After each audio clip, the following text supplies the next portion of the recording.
Ma'am, executive boarding is for premium passengers, not people trying to sneak in. The sentence landed harder than the rolling thunder outside JFK Airport that night. Gate A17 fell into a silence so sharp it almost sounded rehearsed. Naomi Carter stood motionless near the boarding scanner, one hand resting lightly on the handle of her carry-on, while dozens of passengers turned to look at her like she had just triggered some invisible alarm. The overhead lights reflected off the polished terminal floor, cold and sterile, while the giant digital screen above the gate flashed Skybridge Airlines, New York to Los Angeles, executive priority boarding. Naomi's upgraded boarding pass was still in Ethan Graves' hand. The white gate supervisor barely glanced at the barcode before looking her up and down again, slower this time, like he was searching for proof that she didn't belong there.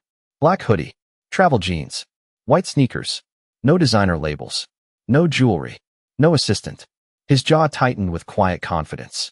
"You people always try this," he muttered, loud enough for nearby travelers to hear. A few passengers exchanged uncomfortable looks. Others avoided eye contact completely. Naomi didn't react. She had seen this look before. The suspicion always arrived first. The disrespect always followed. Behind Ethan, another gate employee named Melissa crossed her arms and whispered something under her breath that made him smirk.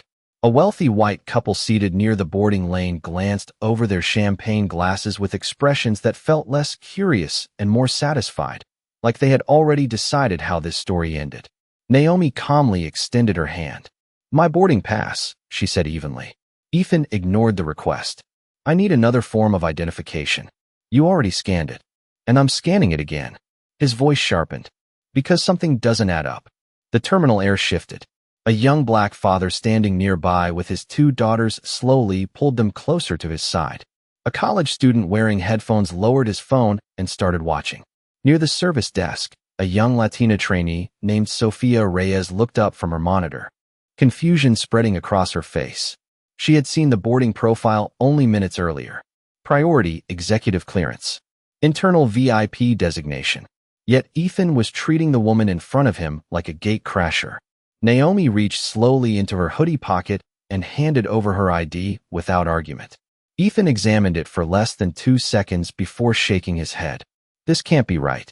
Before we continue, where are you watching from? Drop your city or country in the comments below. And if you believe in dignity and justice, hit like and subscribe."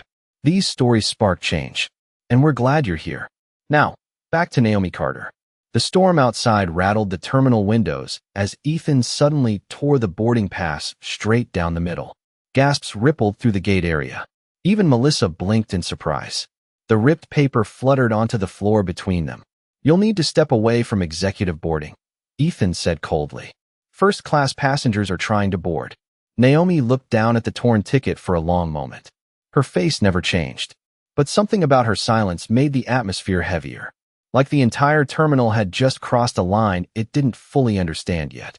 The torn pieces of Naomi Carter's boarding pass rested on the polished floor between expensive luggage and shining dress shoes like evidence nobody wanted to acknowledge.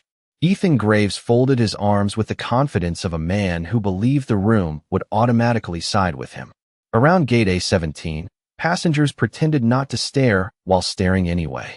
The giant runway windows flashed white each time lightning rolled across the New York sky outside, washing the terminal in cold bursts of light that made the tension feel even sharper. Naomi slowly bent down, picked up one half of the torn boarding pass, and slipped it into the pocket of her hoodie. Still calm, still unreadable. That unsettled Ethan more than anger would have. Most people argued when embarrassed publicly. Most people raised their voices when cornered. Naomi didn't either. She simply looked at him with the kind of patience that made confident people nervous. Sofia Reyes glanced again at her. Computer screen behind the service counter. The executive profile was still there. Naomi Carter. Priority ownership clearance. Internal authorization level black. Sofia swallowed hard. During training, she had only heard about passengers with that level of clearance once. Corporate board members. Major investors. People powerful enough to move stock prices with a phone call. Yet Ethan was still standing there acting like he was exposing a criminal. "Sir," Sofia said carefully, her voice barely above a whisper, "I think there may be a system issue." Ethan did not even look at her. There is no issue. Naomi rested both hands lightly on the handle of her carry-on suitcase. You tore up a valid boarding pass, she said evenly. In front of witnesses. Ethan gave a short laugh. Then maybe next time do not try sneaking into executive boarding dressed like you are heading to a gas station. A few uncomfortable chuckles came from somewhere near the back row of seats. Naomi noticed them. So did the young black father nearby, whose daughters now stared silently at the floor. The air changed again. It was no longer simple embarrassment. It was division. Some people already knew this was wrong. Others were relieved someone else was being targeted instead of them. Naomi had spent most of her life recognizing the difference. At 23 years old, she had walked into a private investor conference in Chicago wearing a Navy business suit she could barely afford. A security guard stopped her before she even reached the elevator and asked which catering company she worked for. 3 hours later, she ended up speaking on stage after the keynote investor failed to arrive. Nobody forgot her presentation after that. But she never forgot the look on the guard's face either. It was the same look Ethan was giving her now. The same quiet certainty that she did not belong in spaces built for power. Melissa stepped closer beside Ethan and lowered her voice. Security is already on the way. Naomi heard her anyway. So did several passengers standing near the boarding lane. Phones slowly began appearing in people's hands now, subtle at first, then obvious. A college student wearing a Yankees cap angled his camera toward the gate desk. An older woman near the charging station shook her head and whispered, "This does not feel right." Ethan noticed the cameras and straightened his posture immediately, suddenly performing professionalism instead of authority. "Ma'am, if you do not leave the boarding area voluntarily, we will escalate this situation." Naomi finally reached into her pocket again, but instead of pulling out another document, she pulled out her phone. Her thumb moved once across the screen. A single text message. No emotion. No urgency. Just 4 words. Activate internal review protocol. Then she slid the phone calmly back into her hoodie pocket while thunder rolled across the terminal ceiling again like something enormous had just started moving. The moment Naomi Carter put her phone back into her hoodie pocket, the atmosphere around Gate A-17 tightened like a cable being pulled too far. Ethan Graves noticed it first, not because anything visible had changed, but because the people around him had stopped behaving like background noise. Travelers who had been scrolling through emails or staring out at the rain-soaked runway were now openly watching him. Watching the gate staff. Watching Naomi. The silence was no longer passive. It was collecting weight. Melissa leaned toward Ethan again, this time with less confidence in her voice. "Maybe we should let a supervisor handle this." Ethan kept his eyes locked on Naomi. "I am handling it." His answer came too fast. Too defensive. Naomi stood perfectly still beneath the harsh terminal lights while boarding announcements echoed overhead from distant gates. Her carry-on remained beside her untouched. She had not raised her voice once. That unsettled people more than yelling would have. Across the seating area, a white businessman in an expensive gray overcoat shook his head slowly and muttered to the woman beside him. Nobody stays that calm unless they know something. A teenager wearing a Columbia University sweatshirt angled his phone camera higher. Nearby, the young black father finally spoke under his breath to his daughters. "Just stay close to me." The little girls nodded silently. Sophia Reyes looked back at her monitor one more time, her heartbeat climbing. The executive clearance was still active.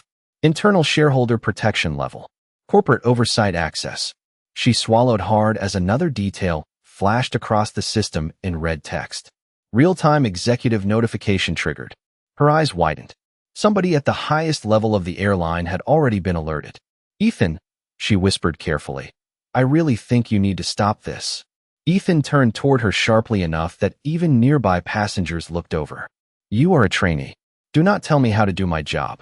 Naomi watched the exchange quietly. Then she finally spoke again. "She is trying to help you." Ethan laughed once without humor. "Help me from what?" Naomi's expression never changed. "From what happens next." The words settled into the terminal air like smoke. A few passengers exchanged uneasy glances. The businessman in the overcoat slowly lowered his newspaper completely now. Melissa shifted uncomfortably behind the counter, her confidence fading with every passing second. Then two airport security officers appeared near the entrance to the gate area wearing navy jackets with Port Authority badges clipped to their chests. The terminal noise seemed to dim around them. Ethan straightened immediately, relief flashing across his face now that authority had physically arrived. "There she is," he said, gesturing toward Naomi like he was finally proving a point. One of the officers, a tall white man named Connor Briggs, approached carefully. "Ma'am, we received reports of a passenger causing a disturbance." Several people nearby reacted instantly. "She has not done anything," an older woman near the charging station said loudly. "He tore up her ticket," the college student added while still recording. Connor glanced briefly at the phones pointed toward the gate and immediately became more cautious. Naomi remained calm. "I would like him to explain exactly what disturbance I caused." Ethan folded his arms again. "She attempted to enter executive boarding with fraudulent credentials." Sophia's face lost color. "That is not true," she blurted out before she could stop herself. Every head near the gate turned toward her. Ethan stared at her in disbelief. "Excuse me." Sophia looked terrified now, but she did not back down. Her credentials cleared the system. "I saw it myself."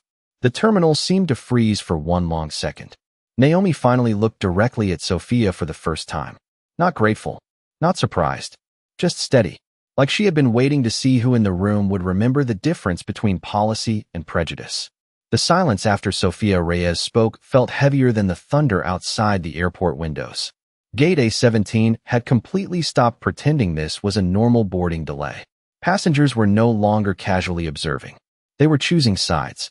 Ethan Graves stared at Sophia with open disbelief, like betrayal offended him more than the situation itself. "You need to think very carefully about what you are saying," he warned. Sophia's hands trembled beside the keyboard terminal, but she kept her eyes on the monitor. "I already did." Connor Briggs, the security officer, shifted his attention toward the computer screen for the first time. "What exactly did you see?" Sophia hesitated. Naomi Carter remained perfectly still a few feet away, her expression calm enough to make the tension around her feel even sharper. Sophia swallowed hard before answering. "Her clearance profile." Ethan stepped toward the counter immediately. "That information is restricted." "Not to gate agents," Sophia replied quietly. "And not when the system already flagged executive authorization." A low murmur spread through the waiting area. Melissa's face visibly tightened. The businessman in the gray overcoat lowered his voice toward the woman beside him. "Executive authorization?" Phones lifted higher around the gate. Naomi noticed all of it. Every shifting posture, every nervous glance, every person beginning to realize this situation was no longer simple. Sophia slowly turned the monitor slightly toward Connor. His expression changed the second he saw the screen. Not dramatically, just enough. His shoulders straightened. His tone softened. "Ma'am," he said carefully toward Naomi, "are you connected to Skybridge corporate leadership?" Ethan immediately interrupted. "She is trying to manipulate the system." But Connor was no longer listening to him the same way. Sophia's screen reflected across his face in pale blue light, while lines of corporate access codes scrolled beneath Naomi Carter's name. Internal shareholder designation. Executive flight access. Oversight priority routing. Then one line at the bottom caught Connor's attention completely. Board level investment authority verified. Connor looked back at Naomi differently now. Not fearful, not apologetic, cautious. Ethan noticed the shift immediately and grew more aggressive because of it. "This is ridiculous," he snapped loudly enough for nearby passengers to hear. "People fake profiles all the time." Naomi finally spoke again. "You still think this is about a boarding pass?" Her voice remained low and controlled, but something inside the terminal changed when she said it. Like the air itself had started leaning in closer. A woman near the charging station whispered, "Oh my God." The college student recording near the boarding lane muttered under his breath, "This is about to get bad." Ethan turned toward Connor again. "Remove her from the gate before this turns into a circus." But Connor did not move. Neither did the second officer standing behind him. Sophia carefully took one step back from the monitor, as if she already understood she had crossed a line there was no returning from. Naomi glanced toward her briefly. "What is your name?" Sophia blinked, caught off guard. "Sophia Reyes." Naomi nodded once. "Thank you for telling the truth, Sophia." Ethan laughed sharply, but there was less confidence in it now. "Truth," He pointed toward Naomi. She has spent the last 15 minutes pretending she belongs in executive boarding. Naomi tilted her head slightly. No, her eyes locked onto his. I spent the last 15 minutes watching how your airline treats people it thinks are powerless. The sentence hit the gate harder than shouting would have. Several passengers looked down immediately. Others stared openly at Ethan now instead of Naomi. The pressure had shifted. Melissa noticed it too. Her voice dropped almost to a whisper. Ethan, maybe we should call corporate. Naomi reached into her hoodie pocket again and checked her phone screen for the first time since this started. One unread message glowed across the display. Internal review protocol activated. Executive board notified. Her thumb pressed the screen once before she calmly looked back up at the gate staff. Then another message arrived almost instantly beneath the first. Live terminal surveillance archived. Legal compliance team en route. The second message on Naomi Carter's phone changed nothing on her face, but somehow the tension around gate A17 deepened anyway. Thunder rolled outside the terminal windows again while rain streaked down the glass in long silver lines, blurring the runway lights into soft, glowing smears. Inside the gate area, nobody was pretending to ignore the situation anymore. Travelers openly watched the confrontation now, like they understood they were witnessing the moment before something irreversible happened. Ethan Graves saw Naomi glance at her phone and mistook her calm for bluffing. That mistake would follow him for the rest of his career. Enough, he snapped, stepping closer toward her. You are holding up executive boarding for actual passengers. Naomi slowly slipped her phone back into her hoodie pocket. Actual passengers, she repeated quietly. Ethan pointed toward the boarding lane where first-class travelers stood waiting beside polished carry-ons and expensive coats. People who paid to be here. A few passengers shifted uncomfortably.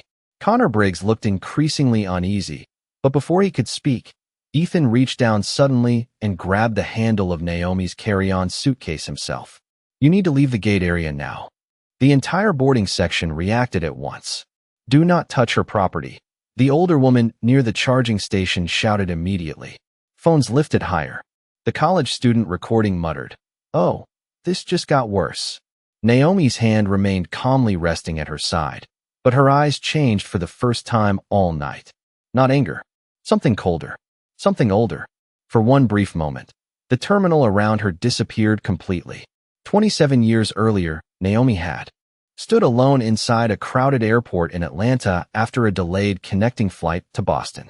She had been 20 years old, exhausted, carrying a borrowed suitcase and a scholarship acceptance letter folded carefully inside her backpack. A gate agent looked at her economy boarding pass, then looked at her skin color, then quietly asked if she was lost. When Naomi explained she was boarding the flight, the woman laughed softly and said, "Honey, this line is not for cleaning staff." Passengers nearby had heard it. Nobody said a word. Naomi remembered standing there feeling smaller than her own shadow while the boarding door slowly closed behind everyone else. She spent the night sleeping across connected airport chairs under fluorescent lights cold enough to make her hands shake. By sunrise, she made herself a promise. One day nobody would ever decide her value by looking at her clothes again. The memory vanished as quickly as it came. Back in the present, Gate A17 remained frozen around her. Ethan still held the handle of her suitcase. "Sir," Connor said carefully now, "maybe you should let go of the bag." Ethan ignored him completely. "People like you always think rules do not apply to you," he muttered toward Naomi. The sentence landed harder than the thunder outside. Even Melissa looked shocked he had said it out loud. Sophia Reyes covered her mouth with one hand, already realizing the line had finally been crossed beyond repair. Naomi slowly stepped closer to Ethan until the entire gate seemed to tighten around the silence between them. Her voice remained low, controlled, dead steady. "That sentence," she said softly, "just cost your airline billions of dollars." Ethan laughed nervously, but nobody else did. Not anymore. The businessman in the gray overcoat lowered his phone completely and whispered, "Oh my God." Connor released a slow breath through his nose. Melissa stared at Naomi like she was finally beginning to understand the scale of what had started here tonight. Then every phone in the terminal buzzed almost simultaneously. Notifications, emails, breaking alerts. The college student looked down at his screen first. His face lost color instantly. Skybridge Corporate just issued an emergency executive statement, he whispered. Another passenger checked her phone, then another, and another. The gate area erupted into nervous murmurs while Ethan still stood there, holding Naomi's suitcase, completely unaware the ground beneath his career had already begun collapsing. The phones across gate A17 kept vibrating almost nonstop now, tiny bursts of light flashing through the terminal like warning signals nobody could ignore anymore. Travelers stared down at breaking notifications while rain hammered the runway windows behind them. Ethan Graves still held Naomi Carter's suitcase handle, but the confidence draining from his face had become impossible to hide. Melissa grabbed her own phone and her mouth parted slightly the second she opened the corporate alert. Ethan, she whispered. He snapped back immediately. What?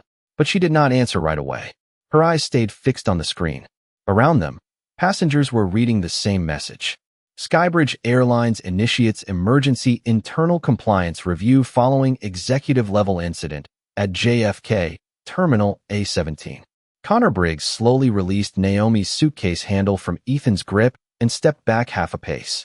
The security officer was no longer looking at Naomi like a disruptive passenger. He was looking at her the way employees look at incoming whether they know they cannot stop.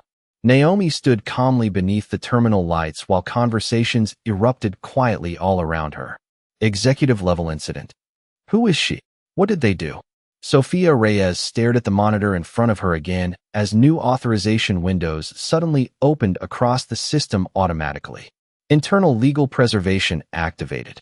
Terminal surveillance locked. Boarding audio archived. Live compliance oversight engaged. Her heartbeat climbed faster with every line appearing on the screen. Somebody powerful was not merely observing this situation anymore. They were actively taking control of it. Naomi's phone buzzed once in her pocket. Then again. Then again. She finally removed it slowly and glanced at the screen. Incoming calls stacked one after another from names most people inside. The airport would only recognize from financial television interviews. Board members. Corporate attorneys. Institutional investors. She ignored every call except one. Naomi, a calm male voice said through the speaker the moment she answered. We have full visibility now. Several passengers nearest to her fell completely silent, trying not to overhear while listening anyway. Naomi's tone remained perfectly steady. How many executives are aware? All of them. And the footage? Archived on 6 separate servers already. A pause followed before the voice added carefully. The market is reacting faster than expected. The businessman in the gray overcoat checked his stock app instantly and inhaled sharply. Skybridge just dropped 6%, he muttered under his breath. Nearby passengers looked at each other nervously. Ethan's face lost more color.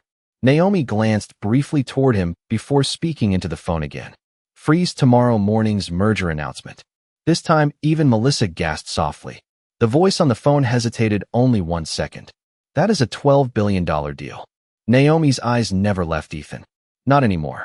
Silence swallowed the terminal for a heartbeat. Then the voice answered quietly. Understood. The call ended. Nobody near gate A17 seemed to breathe normally anymore. Ethan finally stepped forward again, but now his movements looked uncertain instead of authoritative. You are trying to intimidate employees, he said weakly. Naomi tilted her head slightly. No. Her voice stayed low enough that people leaned closer to hear it. I am showing you what accountability looks like when power finally answers back.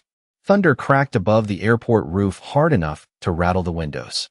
At the far end of the terminal corridor, 3 men in dark suits appeared moving quickly toward gate A17 beside 2 airport executives wearing Skybridge identification badges.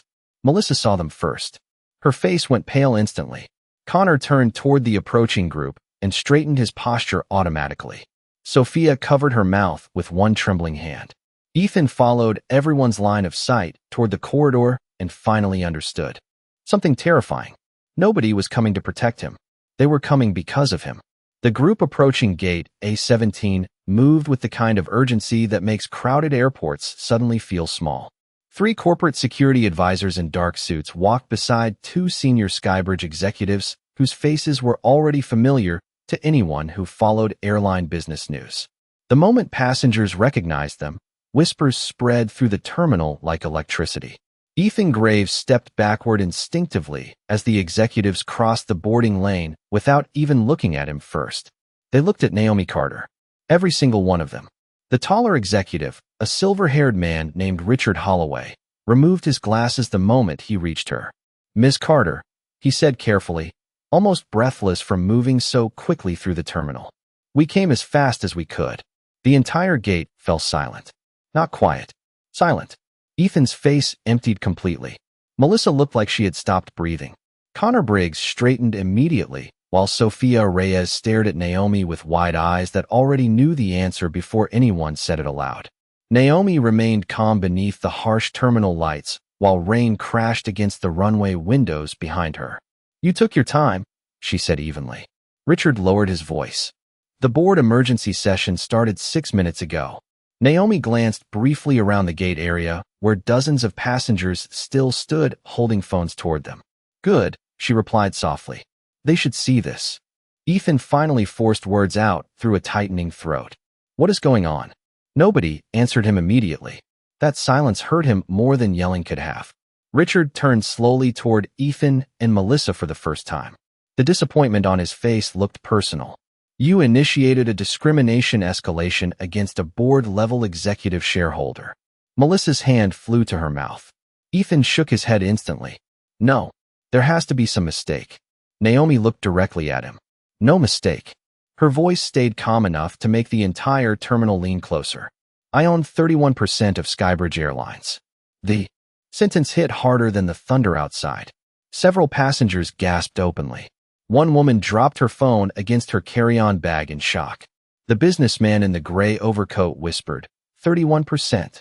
The college student recording near the boarding lane muttered, "This is insane." Ethan stared at Naomi as though the world itself had tilted sideways beneath him. "You are lying," he said weakly, but even he no longer believed it. Richard immediately handed Naomi a secure company tablet. The screen illuminated with shareholder records, executive authorization seals, and board voting access attached directly to her name. Naomi did not even glance at it before handing it back. She did not need proof anymore. The entire terminal had already shifted around her. Sophia Reyes slowly sat down behind the service desk because her knees no longer trusted themselves to stay steady. Connor Briggs removed his security gloves quietly and clipped them back onto his belt. Melissa's eyes filled with tears she could not hide anymore.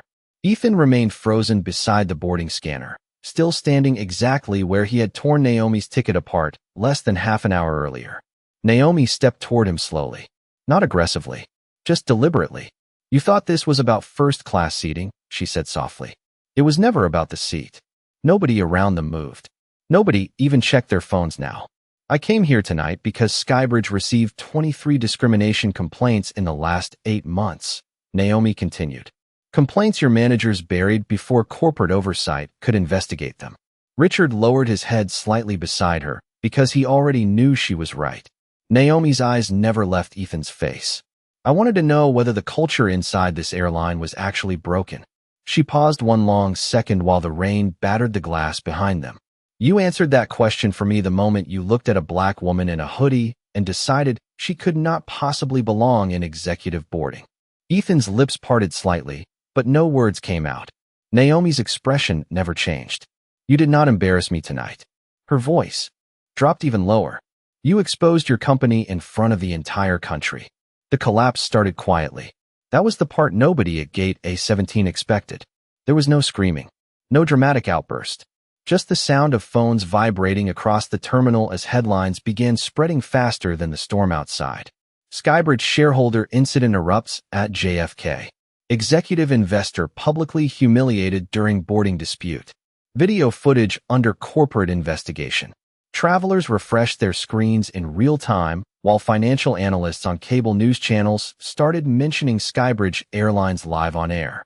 Naomi Carter stood motionless at the center of it all, while the airline around her began unraveling by the minute. Richard Holloway stepped aside briefly to answer an incoming call, but his expression tightened immediately after listening only a few seconds. "The merger partners just suspended negotiations," he said quietly toward Naomi. Several passengers overheard him anyway. The businessman in the gray overcoat looked down at his market app again and exhaled sharply. Another 4% gone, he whispered. This airline is bleeding billions right now. Ethan Graves looked physically smaller now than he had 30 minutes earlier.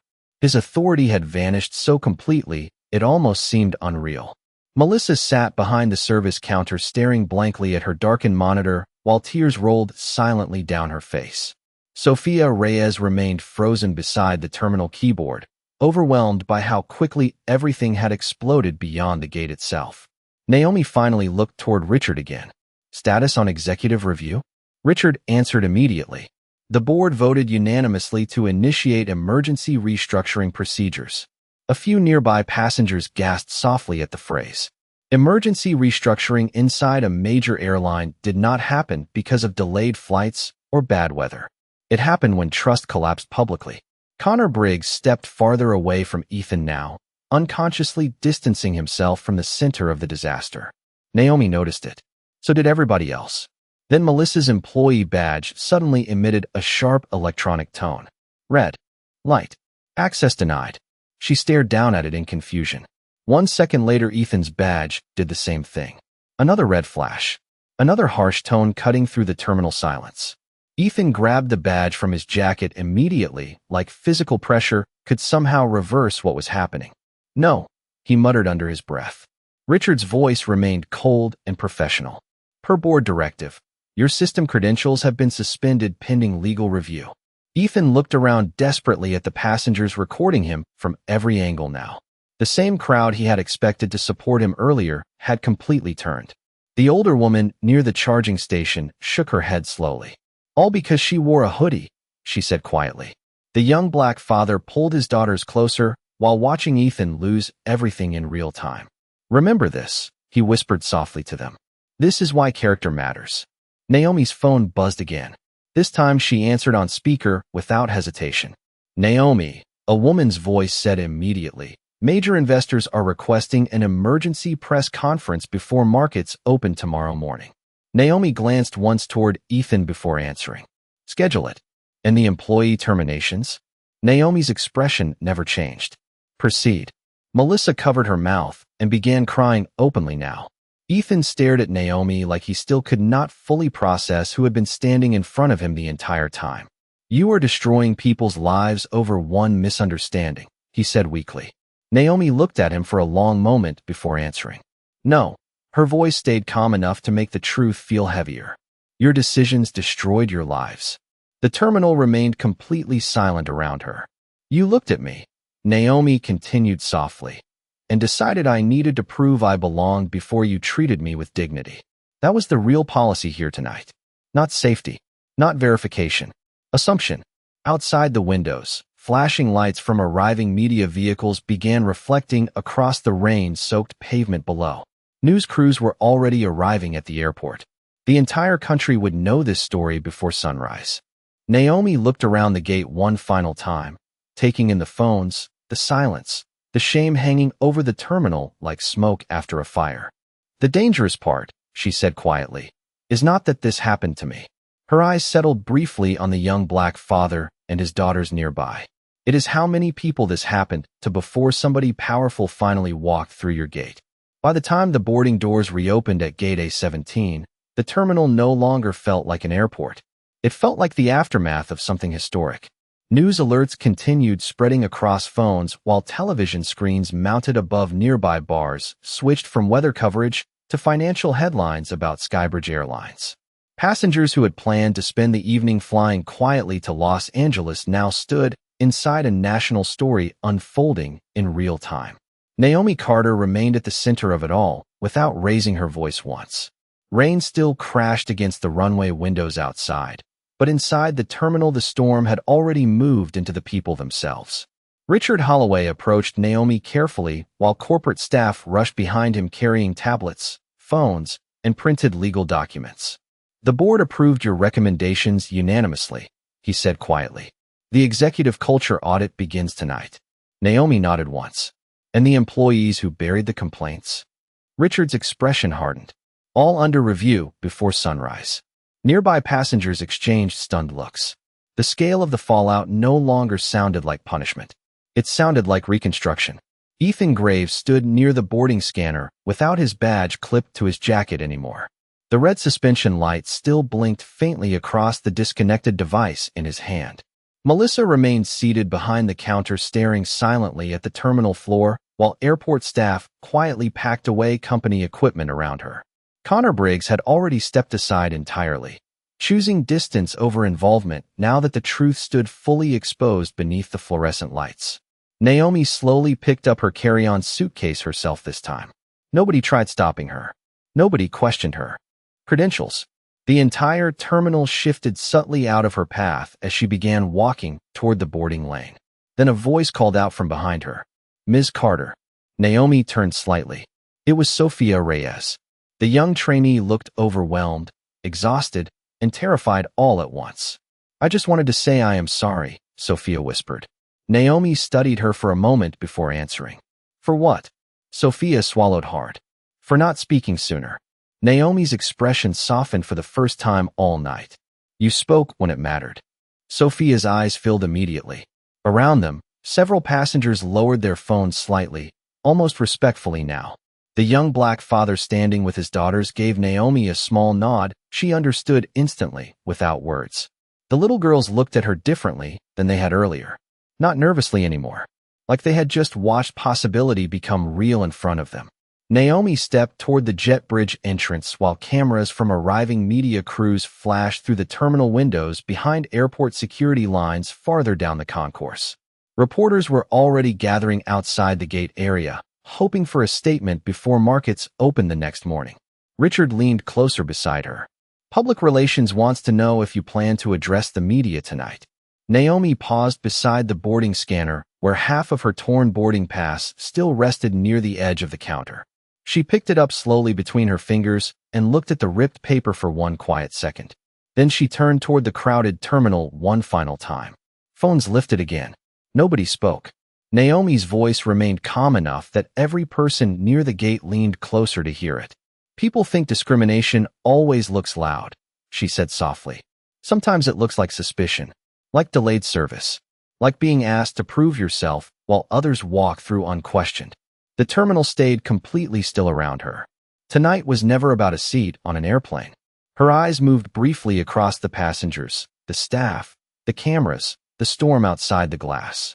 It was about what happens when power finally experiences the disrespect ordinary people survive every day. Nobody moved. Nobody interrupted. Naomi slipped the torn boarding pass into her hoodie pocket beside her phone. "I did not raise my voice tonight," she said quietly. "I raised the standard." Then she turned and walked into the jet bridge while the terminal behind her remained frozen in silence. The blinking stock ticker on the airport televisions still showing Skybridge Airlines falling point by point beneath the storm.